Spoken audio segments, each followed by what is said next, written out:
Nós convidamos o senhor Paulo Henrique Fonseca da Silva, professor da Universidade Federal Juiz de Fora, para ministrar a palestra, a aula Leites Gerais. Seja bem-vindo, palestrante.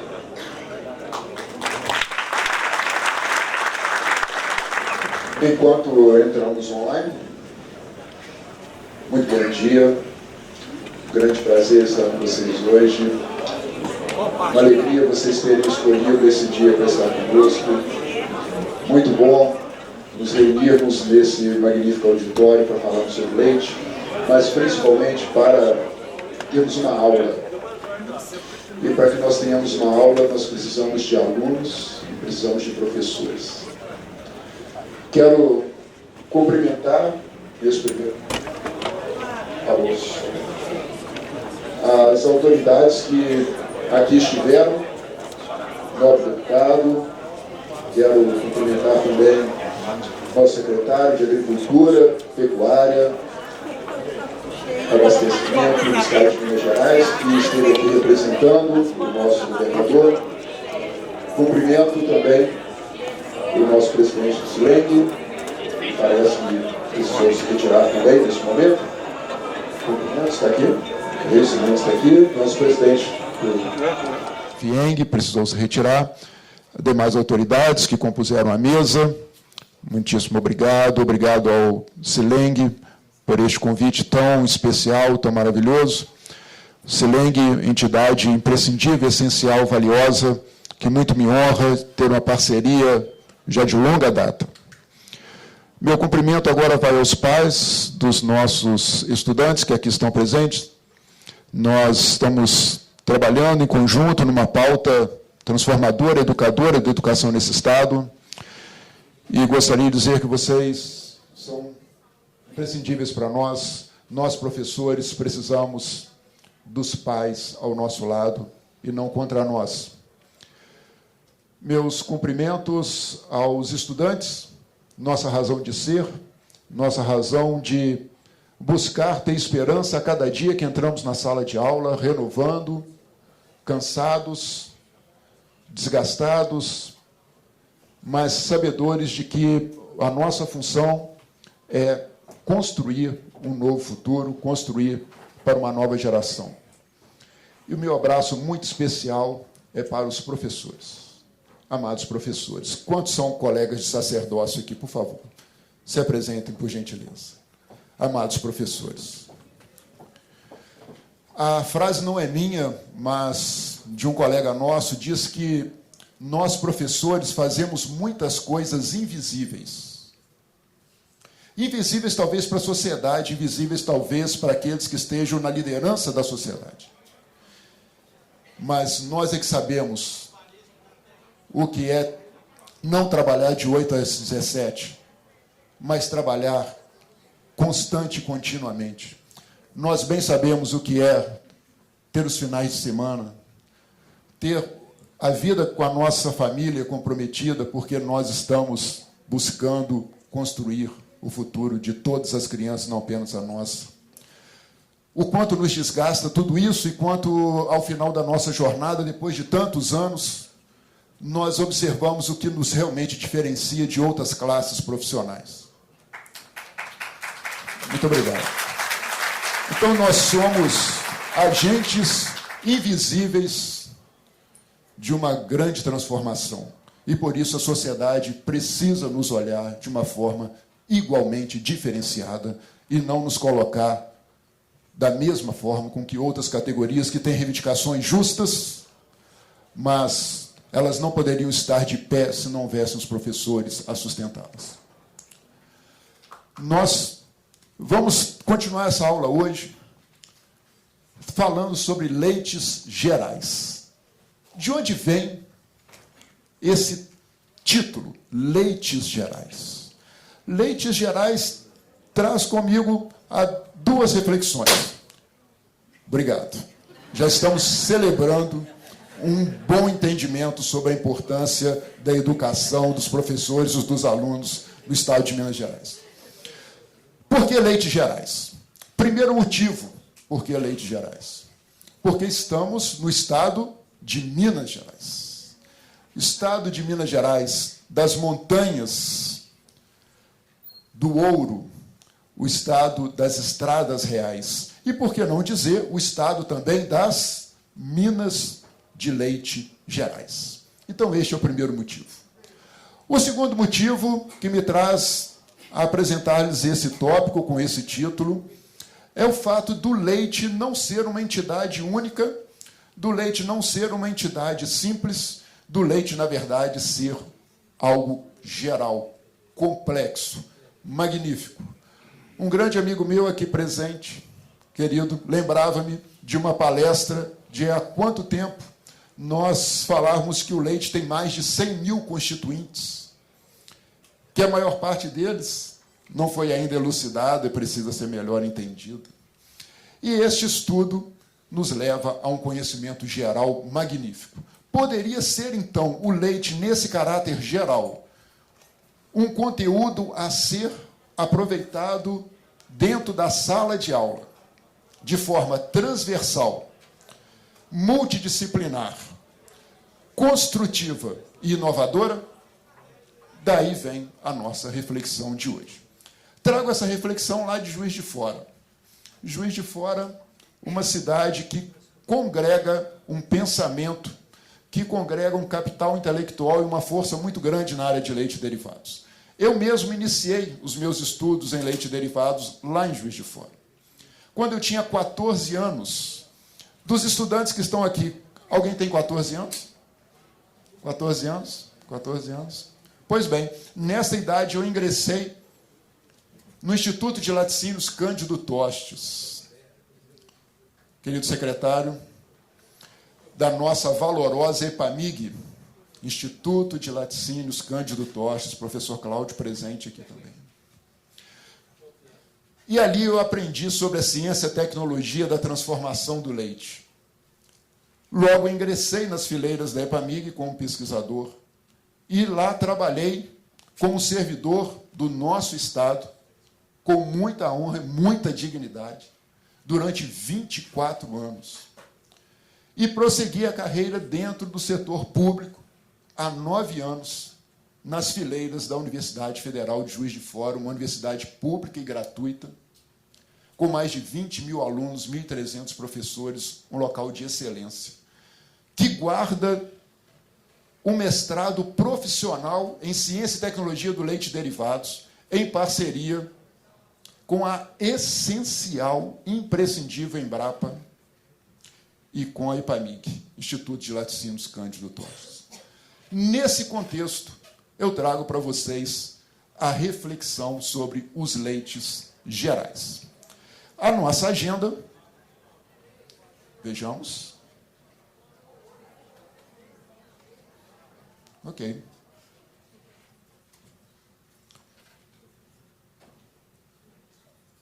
Try again. Not yet? Aí, muito bem. Então, falemos sobre leites gerais. Qual é? Será que alguém está passando por mim? Será que é isso que está acontecendo? É isso? Apareceu uma setinha que não é a minha? Ok. A agenda da nossa aula de hoje. Poderia o leite ser estudado como um conteúdo na história, na geografia, na sociologia, na química, na física, na biologia, nas artes? Como o leite poderia ser abordado dentro de diferentes conteúdos, habilidades e competências na nossa escola, em Minas Gerais? Começando pela história. Na história, trago para vocês 1000 anos atrás, o início da agricultura. Esse início da agricultura corresponde logo na sequência ao Neolítico.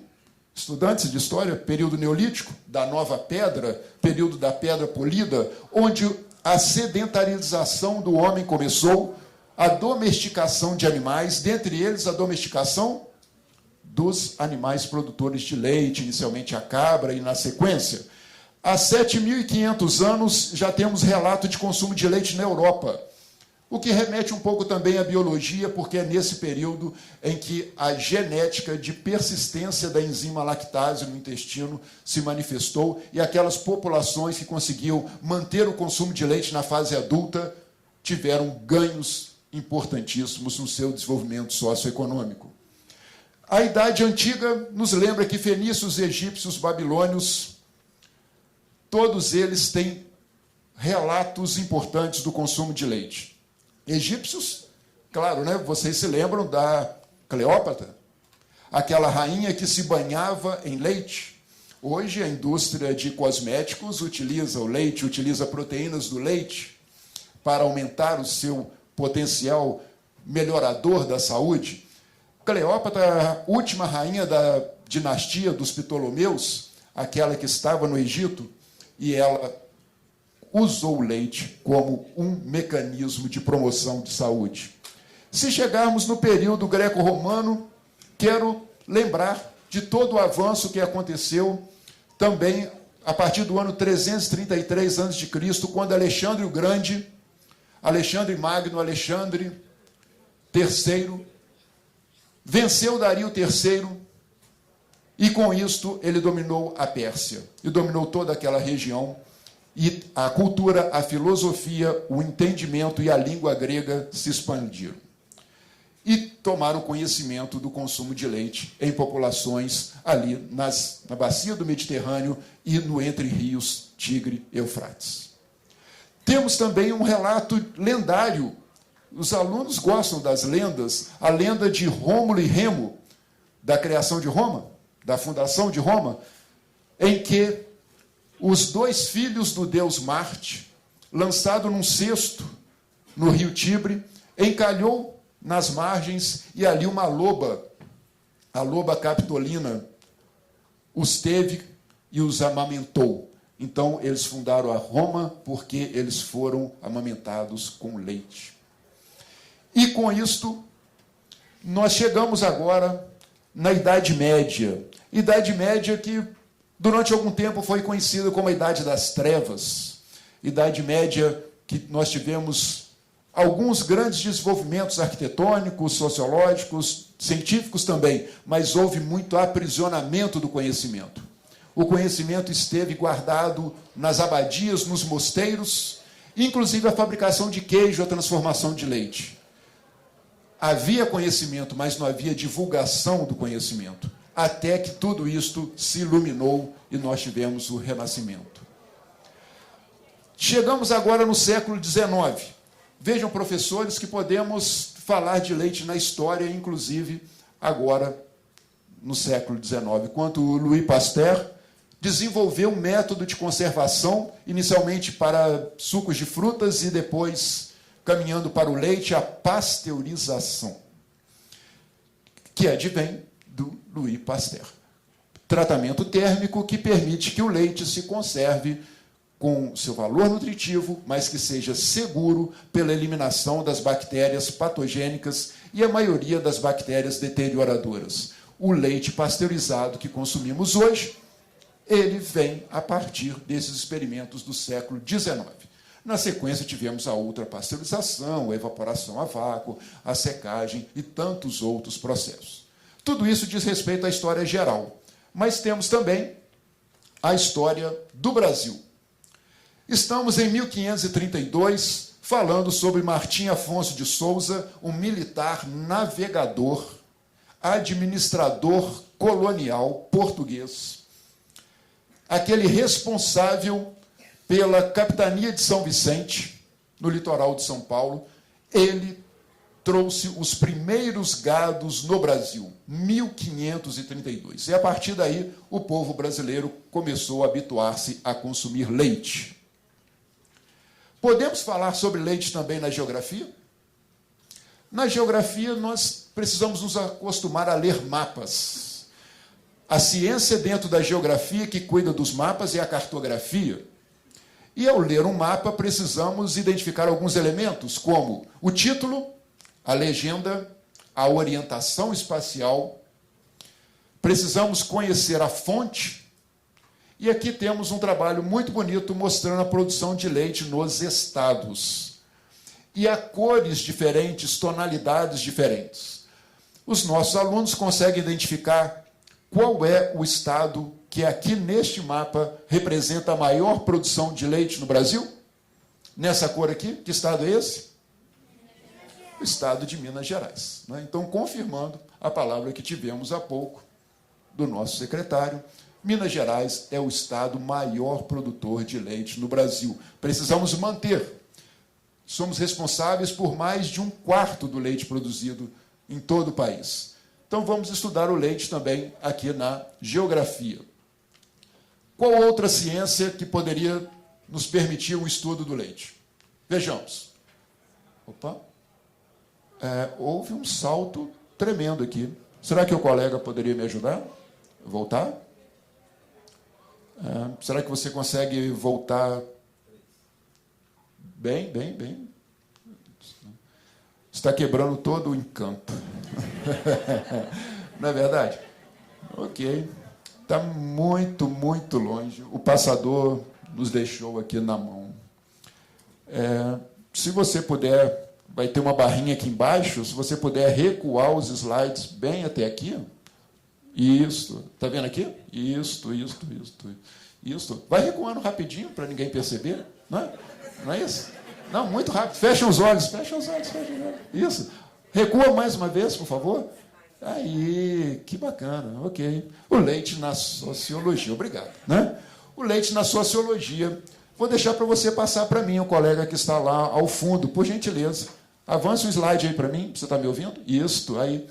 Perfil dos produtores de leite. Esse é um trabalho maravilhoso, realizado na Zona da Mata, no Campo das Vertentes, mostrando quais são atributos importantes de política pública que têm impacto socioeconômico nas nossas populações relacionados à produção rural, em particular a produção do leite. A agricultura familiar precisa ser incentivada. Políticas públicas mais assertivas, políticas públicas mais efetivas, políticas públicas que venham ao encontro da aspiração do produtor rural. Assistência técnica, ouvimos hoje sobre a relevância da Emater. O quanto é importante termos a pesquisa na Epamig, a pesquisa na Embrapa e a transferência para o produtor rural. Aumento da renda, a fim de que o produtor rural seja feliz, que ele tenha condições de se manter no campo, que ele tenha condições para que os seus filhos ali permaneçam e que nós tenhamos alimentos saudáveis, seguros, nutritivos e disponíveis. Tudo isso na sociologia pode remeter a políticas dignas de segurança alimentar e nutricional. No próximo slide, agora no 4, língua portuguesa. Não, professor, aí eu já não acredito mais. Português estudando leite? Por gentileza. Na língua portuguesa, em 1552, Padre Manuel da Nóbrega chegou aqui com a armada de Tomé de Souza. Padre Manuel da Nóbrega, jesuíta, veio para a catequese indígena e registrou na povoação de Pereira a primeira carta relacionada a leite no Brasil. Os nossos estudantes fizeram belíssimas redações. Poderiam ter se inspirado no Padre Manuel da Nóbrega. Vejam o que ele escreveu no próximo slide. Primeira referência ao leite no Brasil. Tomei 12 vaquinhas para a criação e para os meninos terem leite, porque o leite é um grande alimento. O leite é um grande alimento. Tínhamos, então, ali as 12 vacas, e dessas 12 vacas extraímos alimento para os meninos crescerem fortes, saudáveis. Esta é a primeira referência na literatura no Brasil, primeira menção sobre o leite. Outra disciplina, matemática. Matemática favorita de muitos dos estudantes que aqui estão. O Brasil produz 35 bilhões de litros de leite por ano. 210 milhões de brasileiros. Questão, prova de matemática, questão 54, letra J. Calcule. Somos 35 bilhões de litros de leite por ano para 210 milhões de brasileiros, em números arredondados, para facilitar o cálculo, e você pode aí mover as casas decimais, você pode usar expoentes, e vai chegar à conclusão que o consumo é de 167 litros de leite por brasileiro por ano. Isto é bom ou isto é ruim?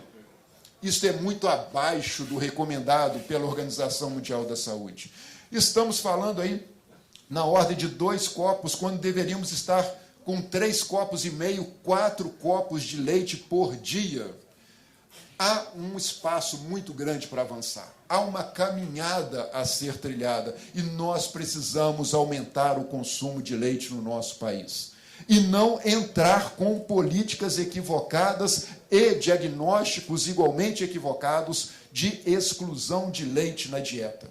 Ao contrário, não há um alimento tão nobre, completo, que possa atender às nossas necessidades quanto o leite. Mas a matemática ainda nos alerta para uma linha tracejada vertical que aqui está. Dos nossos estudantes, alguém consegue me dizer o que representa essa linha? Alguém conhece isso já na matemática? O que quer dizer essa linha aqui no meio do gráfico? Quem pode ajudar? Vamos consultar os universitários? Essa linha representa que esse valor de 167 litros é o valor médio, é um valor médio. Então, há crianças que consomem mais e há muitas crianças que consomem menos. É um valor médio. Quem conseguiu acertar acaba de ganhar aí 5 pontos no 4º bimestre em matemática. Queridos professores, por favor, apontem aí na nota dos nossos alunos. Leite até na matemática e na física. Uma disciplina um pouco árida, talvez, na física. Como poderíamos tratar do leite na física? Na física estudamos as grandezas. Nas grandezas nós temos as unidades. E as unidades nos apresentam seus múltiplos e seus submúltiplos. Gostando da aula de física hoje? Né? Podemos, então, comparar esta ilustração que representa para nós... Uau, não fiz nada. Aí, obrigado. Um glóbulo de gordura, 10 micrômetros de diâmetro. Esta é uma ordem de grandeza. Quanto vale um micrômetro? Olha aqui na régua. Aqui na régua. Você sabe, naquela régua escolar, o menor espaço entre 2 tracinhos daquele? É o espaço de 1 milímetro. Considere este 1 milímetro e divida por 1000 vezes. 1000 vezes menor do que 1 milímetro é 1 micrômetro. E o glóbulo de gordura está na ordem de 10 micrômetros. E esse glóbulo de gordura que vai constituir a nata, sabem a nata do leite? Não é? Aquele creme, e desse creme a manteiga, vem de estruturas tão minúsculas como 1000 vezes menores do que 1 milímetro. Não daria para nós vermos na régua. Como também nós não conseguiríamos ver uma bactéria. 1 micrômetro. Veja a diferença de ordem de grandeza no tamanho de um glóbulo de gordura para uma bactéria. E aqui vemos... Você vê? Hein? Um pontinho amarelo aqui? Não, não é aquela brincadeira que é um pontinho amarelo no alto do prédio, né? Não, aqui o que é um pontinho amarelo no slide? É o tamanho de uma proteína que nós precisamos para crescer. Aquela proteína do whey protein, aquela proteína para nós termos músculos saudáveis, esta é a ordem de grandeza, pulando para uma bactéria e pulando para um glóbulo de gordura. Professores, usem a microestrutura do leite para ilustrar suas aulas de física. Próximo slide. Temos o leite na biologia. Nesse é muito fácil. Na biologia, por favor. 2 copos de leite suprem significativas necessidades de nutrientes. Na biologia, nós estudamos os alimentos, estudamos saúde, estudamos segurança alimentar e nutricional. Diferentes fases da vida, nós precisamos do leite quando crianças, quando adultos, e precisamos do leite também quando estamos mais velhos, mais experientes. Nós temos a saúde óssea e muscular, isso nos remete ao cálcio. O cálcio do leite, em particular, precisamos reforçar a importância dos lácteos para o consumo do cálcio. No século passado, quando eu era tão jovem quanto vocês, e há alguns nesse auditório que hão de se lembrar, de um desenho do Popeye. Sempre gosto de fazer menção. Popeye? Lembra do Popeye? E o Popeye gostava de comer o quê? Eu também. Eu também. Eu amo espinafre. Muito, muito. Gosto muito. Particularmente gosto muito de espinafre. E o espinafre é uma ótima fonte de cálcio. Tem muito cálcio. Certamente tem muito cálcio no espinafre. Contudo, existe uma outra característica na biologia do nosso corpo, que é o quanto esses nutrientes são absorvidos. Não adianta só consumirmos, o corpo precisa aproveitá-los. O espinafre tem cálcio? Tem, só que nós aproveitamos pouco. O leite, o queijo tem cálcio? Tem também, mas nós aproveitamos muito. Daí a grande diferença. Se você quiser comparar um copo de leite, bacana um copo de leite, tomamos com facilidade. Uma fatia bem pequena, 42 gramas de queijo. Consumimos com alegria. Tem a mesma quantidade de cálcio disponível para o nosso corpo que 1,3 kg de espinafre. Você consegue se imaginar comendo 1,3 kg de espinafre? Nem o Popeye. Não é? Aquela latinha do Popeye não tinha 1,3 kg, que equivale a um copo de leite ou uma fatia bem pequena de queijo. Podemos explorar estes conceitos também na biologia, tanto quanto nós temos diversidade de produtos para atender à diversidade de necessidades. A próxima é a química. É a química. Por favor, a química. Sou farmacêutico bioquímico, por formação, tanto quanto mineiros ilustres também o são, e gosto muito de química. Vocês gostam de química, de ciências? Né? Eu gosto muitíssimo de química.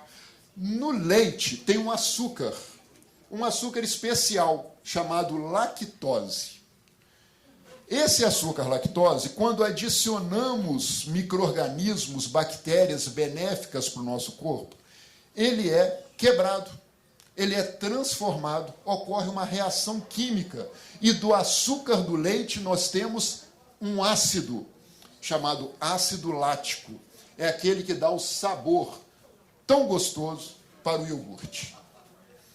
Esta é uma transformação química. Esta é uma mudança, uma reação química de um composto em outro por meio da química do leite. Na verdade, é a minha ciência preferida, a química do leite. E ela é capaz de transformar o leite em um saboroso iogurte, mudando a lactose em ácido. Então, os colegas podem também tratar da química do leite. Além da química, nas artes. Vejam essa imagem. Eu amo essa tela. É uma pintura de óleo sobre tela de um pintor holandês, Johannes Vermeer. No século XVII, esse quadro se chama A Leiteira. É um óleo sobre tela fazendo contrastes entre luz e sombras. E mostra uma holandesa, que particularmente eu prefiro pensar que é uma mineira,